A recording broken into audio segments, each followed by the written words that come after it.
What's up, everyone? Welcome back to Locked On Sharks, the premier hockey podcast covering your favorite team in the Bay. Previewing. I don't know. After the review, my soul has just been gone. But actually, I tweeted. Once you accept Jesus bracket the Sharks being bad into your life, it's much better. So I just got to follow my own advice. The Sharks are bad, and they're going to be bad, and they're going to play bad teams. And they are playing bad teams. They're playing the Flyers, who also suck. So anything could happen. Just especially judging by the Coyotes game, who knows what's going to happen? And you're wearing a Flyers jersey because you're a casual. Yeah, my childhood team had to represent my favorite player growing up, Eric Lindros. So, but yeah, the Flyers. Disgusting. What, Eric Lindros or the Flyers? Eric Lindros was amazing. Just everything right now. Yes.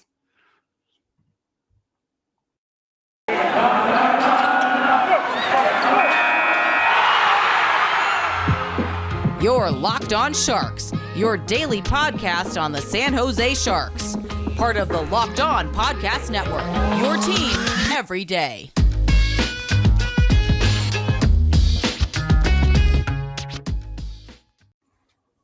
I'm your host.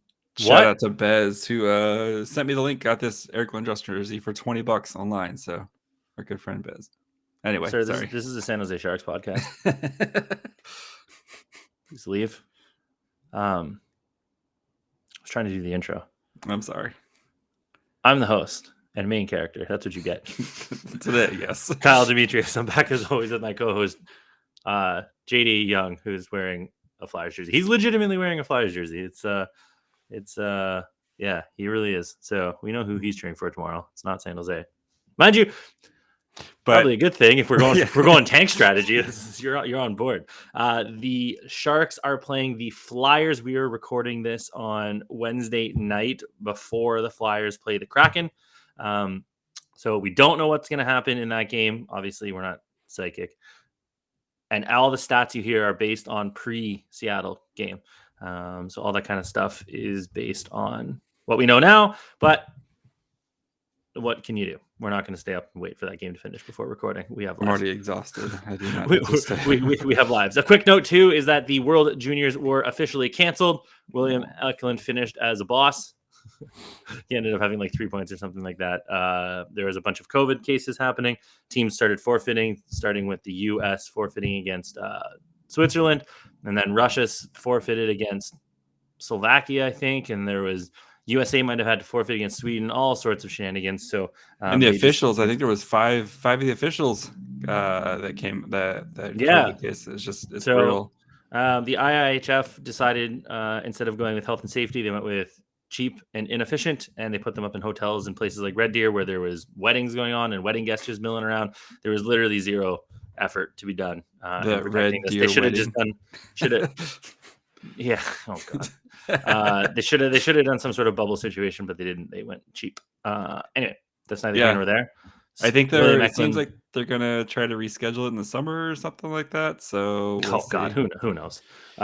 William Eklund will be going back to Ugarden to play on that shitty team. So good for him. But the Flyers, the Flyera, they are 12-12-5. They're sixth in the Metro. Let's see what that means. Let's see what sixth in the Metro means. Well, because they could be like really close. It could just be like a good division or something like that. Let's see here. So sixth in the Metro means that they are third last. They are 7 points out of last and 1 billion points out of a playoff spot. So that's good. So the Flyers are currently fifth in the wild card race. They are 4 points behind the Red Wings with 2 games in hand. Oh, okay. So they're in the wild card race. They're kind of the same spot the Sharks are right now. So yeah, except they have games in hand. Yeah. So whereas the Sharks are 3 points back, but have played all the games. So they're really more like 4, 5, 6, 7 points back. So the Flyers are a middle of the road team, basically. If we go to the overall standings, Philly shows up below San Jose. With 29 points, obviously, in 24th. They've played 2 less games. So if Philly wins both of these 2 games, they will be tied with San Jose. Philly also in their last 10 has gone 4-5-1. They're not very good. No, they're not very good, and they're dealing with a lot of COVID issues right now, too. I think this game against the Kraken is their first game in a while as well. So I know Carter Hart right now is in COVID protocol. So Marty, too tardy to the party. Marty's starting against the Kraken. Not sure if he's going to go back to back. If not, it's going to be. Do we get back to back Marty? Back to back Marty. Felix Sandstrom. Oh yes, the Felix Sandstrom. So yeah, it's so the Sharks could be getting a break here from the schedule. The Sharks and the Flyers also notoriously play just insane games where there's usually a ton of scoring. So they didn't play last year, of course, because of the rejiggered divisions and stuff, but like they've played 6-2 games. The 2018-2019 season, the Sharks won an 8-2 game. Actually, fun fact, a Sharks Flyers hockey game was the first game I went to, and I think it was like a 5-4 affair, like just crazy back to forth game. So yeah, I expect actually a lot of goals in this game just because that's just what happens. If you're betting, I would definitely take the over on this game. So much like the Coyotes game. Felix Sandstrom, just for posterity, is never played in the NHL. I don't think he's actually. Oh, never mind.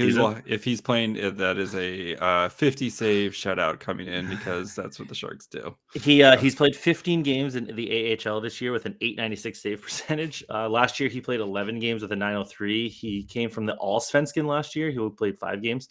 With a .921. He's been mediocre at best in the SHL. Yeah.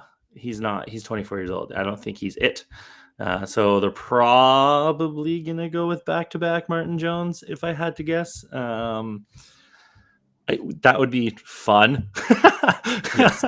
The homecoming for Martin Jones. Do you think they give Martin Jones a jumbotron? Oh, 1,000% they give Martin Jones. Is it all highlights pre 2017? 100%. Is it just Martin Jones appreciation tweets? That is the highlight package. Oh my god! Do you think that how many times do you think we're going to hear Joner tomorrow? Like getting a Joner, we've got a Joner. Game of Jones, like all the old memes. Since we missed the Desert Dogs drinking game against the Coyotes, I think we should just substitute the Joner for the drinking game. So, well, I mean, missed in brackets. Don't. I think that mileage may vary. I definitely did not. Long Beach native. I don't care. Just getting old. But do you think Martin Jones has grown a beard while he's in Philly? I mean, it's a little bit colder in Philly than can confirm it's cold in Philly compared to San Jose. So yeah, he might have that beard, kind of keep him warm. And if Martin Jones, he's not on the same contract that he was on before, he might need to save some money. That's where Primal Origin Oils comes in. So if you've got a beard, that's where you need to get Primal. Maybe you're the guy who never considered the benefits of treating your beard with product. Primal Origin Oils will stop the itch and make your beard look healthy and groomed. The products are free from harmful synthetic ingredients with low impact on the planet. Primal Origin Oils makes balms, oils, and whipped butter that are renowned as the best fuel and beard products available. All their products are fair trade certified and handcrafted in the USA. I've been using the whipped butter. It's amazing. It's definitely gotten rid of the beard dandruff, which is gross. It's made my beard softer, and it makes it smell like cookies, and my wife enjoys that. So that's good for me in the long run. So go check them out. They know every company claims to be the best, but Primal Origin Oils challenges you to compare their ingredients, the feel and beard to other products they've used. They promise you will see and feel the difference. Remember to use the code LOCKEDON to get 20% off at primaloriginoils.com. Again, use the promo code LOCKEDON at checkout for 20% off. It's a lot of percentages off. That's many percentages off. What do you think, before we get into the lines here, what do you think Martin Jones is doing this year? Actually, I just checked, so I don't want to. Oh, okay. Well, then I'll just read it. The game. Why would you do that? You knew that I was going to ask that. Martin Jones has played 11 games this year. He's got 3.33 goals against average and a .907 save percentage. This is his highest save percentage since 2017-18 when he had a .915. The last 4 years with San Jose, or last 3 years with San Jose, .896 every year. Yep. At least he's consistent. To be fair, in 2018-19, when they went on their run to the Western Conference Final, he raised his goaltending from .896 to .898. Good for him. So congratulations. But we know Martin Jones. We don't need to talk about Martin Jones. Yes. We're aware. The team lines up though. Interesting. There's another friend here. Mm-hmm. Line 1, Oscar Lindbaum, Claude Giroux, Cam Atkinson's good line. Then Joel Farabee, Kevin Hayes, Travis Konechny, even better line. James Van Riemsdyk, Morgan Frost, Gerald Mayhew. I don't know who that is. That's a COVID situation right there. And same with Maxwell Willman. That's also a COVID situation. Patrick Brown, don't really know who that is. And Zach McEwen is like an AHL guy. That's their forwards. Their defense is Ivan Provorov paired up with our old friend Justin Braun. Still kicking around. He's a one pair guy still. I think that's out of circumstance, and he plays with Provorov. Not so much that he's the quality of a first pair guy anymore, but still kicking around. Second pair, Travis Sanheim and Rasmus Ristolainen, and then Keith Yandel and Kevin Connaughton. And like we said earlier, the goalies are Martin Jones, Felix Sandstrom. They have their best player, arguably, Sean Couturier in COVID, Derek Brassard, Carter Hart in COVID, Scott Lawton in COVID, and then out is Samuel Morin, Ryan Ellis, Nate Thompson. So having Couturier, Ellis, and Scott Lawton out is quite nice. Guy, yeah, those are Sean Couturier is like a Selke winner. Those are real good. They still have some firepower up front though, which is concerning. Between the Quadri's having himself a nice season too, with 25 points, 11 goals, 14 assists. He's really the only one working it though. Yeah, Cam Atkinson. But 12 goals, 8. But it's just like, especially if I have a feeling this game is going to be like not the 8-7 affair we saw the other night, but I could definitely see a 6-5 type of game with this, where it's just bad defense and each team has enough firepower to capitalize on it. But there's right now you have to take advantage of a bad Flyers team, and that's decimated by COVID issues. So if you can't take advantage of a bottom six of James Van Riemsdyk, Morgan Frost, Gerald Mayhew, and Maxwell Willman, Patrick Brown, and Zach McEwen, I don't know what to tell you. Those are not good. That's not a good bottom six. And then when you look at their defense, Provorov is good, yes, and Braun. But then Sanheim, Ristolainen doesn't play defense. He's just offense. Yeah. Keith Yandel, also just offense, no defense. So their defense isn't this rock solid juggernaut, and it's not even like they have a good top four where you're gonna have a hard time breaking through and stuff like that. You can beat down Rasmus Ristolainen, you can beat down Keith Yandel. I mean, I'm not really scared of Justin Braun either, to be completely honest with you, even though I love Justin Braun. Not really scared of him either. Anymore. Yeah. No, he's not the same guy. You have Martin Jones back there, who's had a bit of a bounce back season, but still, it's like he's still not like above league average. He's like a 903 save percentage. That's terrible. Yeah, he's still Martin Jones of yore. So it's not. Yeah, I have a feeling this game is going to be kind of another bit of an off the rails type of game. So and it seems like too with the Sharks, the lineups should be kind of similar to what we saw last game. Do you have they did have a bit of a practice today. Reimer was held out in Wednesday's practice, but that was for maintenance, especially when he's it's Reimer and Sawchenko right now. And if they're not playing, spoiler, they're never going to play Sawchenko unless they I mean, they gave up 7 goals last night in Reimer Stadium for all of them. It tanked his numbers. Poor Reimer. So, but if Sawchenko's not coming in against the Coyotes in a game where they give up 7 goals, Sawchenko's not coming in to any of the games unless Reimer gets hurt, type of thing. And even then, I think they might consider just playing 6 on the and just be like, you know what, we'll just go empty net right now. We don't need you out there, Sawchenko. You just take a seat, buddy. But so I think we'll see what the end of the game lineups were like. Hobbox was up and Gregor was out, kind of stuff. So, but I'm still. I believe Curtis tweeted it out, and it is what you just said. Oops, if I could spell, that would be helpful. Where also, while you're digging it's Couture, it's Couture, Meyer, Barabanov, Hurdle, Gregor, Hobgovox, Benino, Cogliano, Nieto, Pedersen, Veal, Gadjevich, which is terrible, but they scored. Nick Merkley apparently did something to Bob. Is my question is Lane Peterson, is he the new Melker Karlsson, where he just has black? Melker Karlsson famously had blackmail on Pete DeBoer for years. That's why he never got pulled out of the lineup. That's Lane Peterson now. So I will say I the don't- I top. don't I know. like the top 6. I like Gregor Hurdle. I like the Gregor Hurdle Hobbox line. I mean, it's good for the Sharks. It's bad for like a playoff team. Yes, but But it's what they should be doing when they get Dahlin back. I'm assuming Dahlin goes in with Meyer Couture. Barabanov will knock down Hobgavox, then Hobgavox will knock down hopefully Nieto, and then Nieto will hopefully knock down like Peterson, Veal or Pedersen. And then like when Jasper gets back from COVID and stuff, so poor Jasper gets sent down in a paper transaction. Go play a game while the Sharks are off, and then gets COVID. I know. I also felt bad. John Leonard's sister Alyssa went out to visit for Christmas and didn't get to watch John play a professional game because all the Barracuda games have all been canceled because of the COVID. That stinks, but it's unfortunate. Yeah. Before we jump into some team stats for Philly to see how they shape up against San Jose. If you watched the last game and you thought, I can probably make some money on this goddamn godforsaken team, that's Built Bar. They are not our friends today. Our friends are Bet Online. They're always. I'm going to gamble heavily on the over. Goals over, first period over, second period all over, the overs, all the overs, under saves. I'm gonna do what I have to do to make some money because Bet Online has me covered this season with more props, odds, and lines than ever before. College Bulls are on.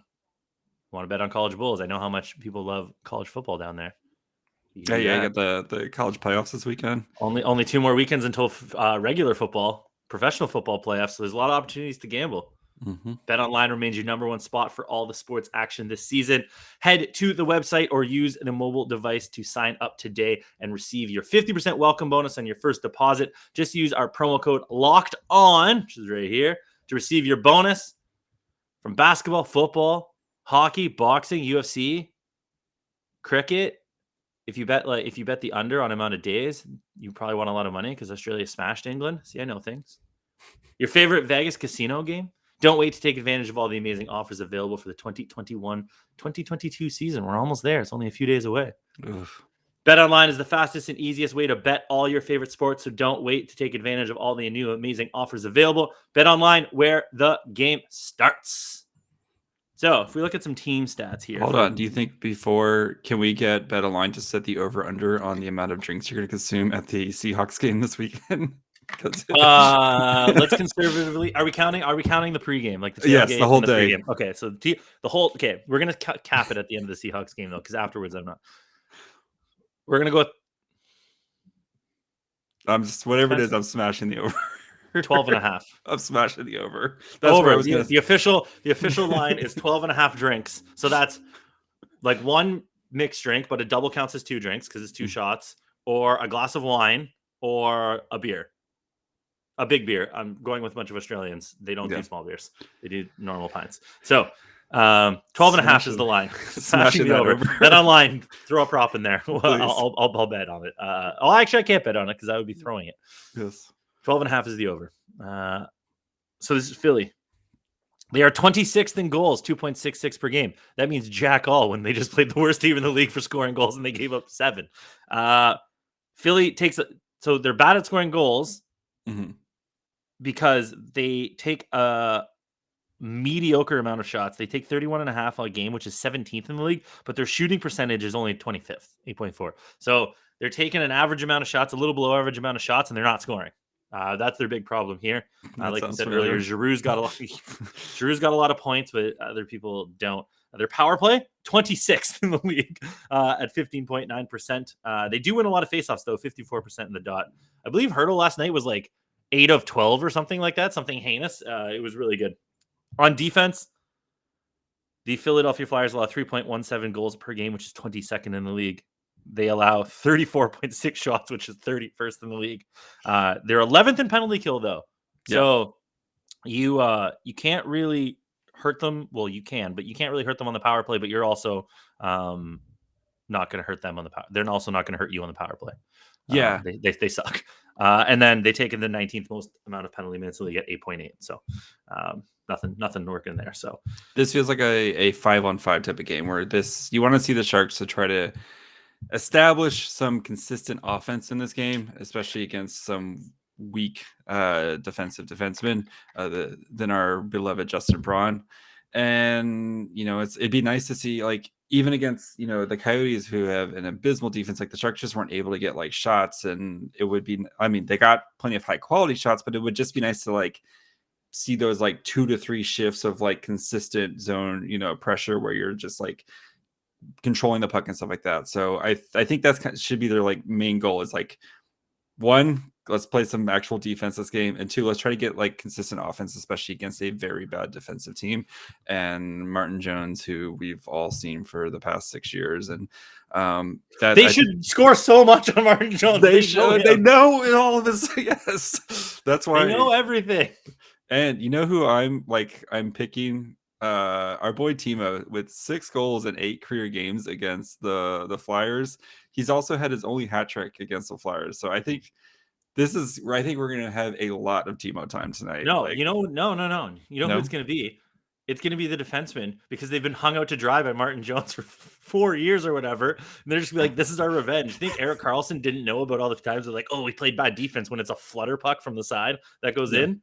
He's going to be sniping. Brent Burns is going to be juiced up. Marc-Edouard Vlasic is going to be like, have 2 goals tonight. My demise has been greatly exaggerated, Martin Jones, even though I think the defense is going to light him up, because you know what they should do? They shouldn't try to pick the corner or anything like that. They should send in weak wristers from the point and let those babies float in.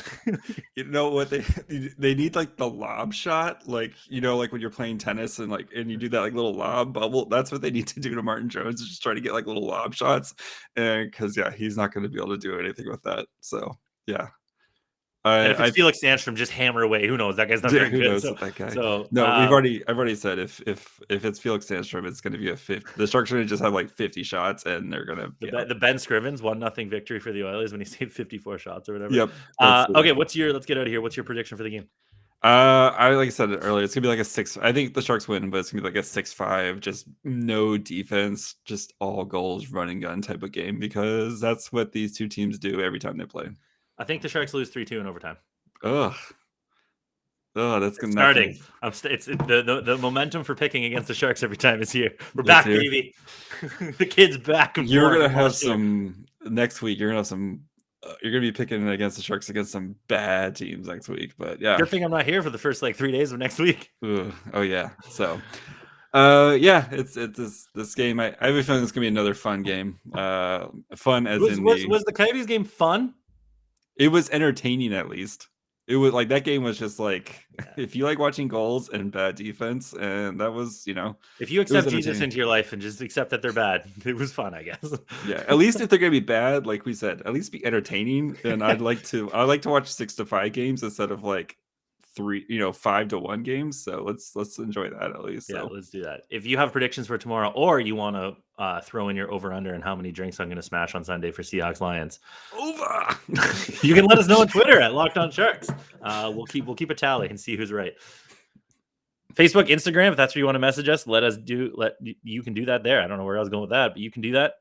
We'll see it. JD puts up all our work there. So we're always monitoring all 3 of them. Email, lockedonsharks@gmail.com. We haven't got one in a while. Thank you for your service, everybody. YouTube, Locked On Sharks, subscribe. We're getting closer to 500. We want to get to 1,000 eventually one day so we can make money. Please. We have to pay for all these drinks. Yes, we do.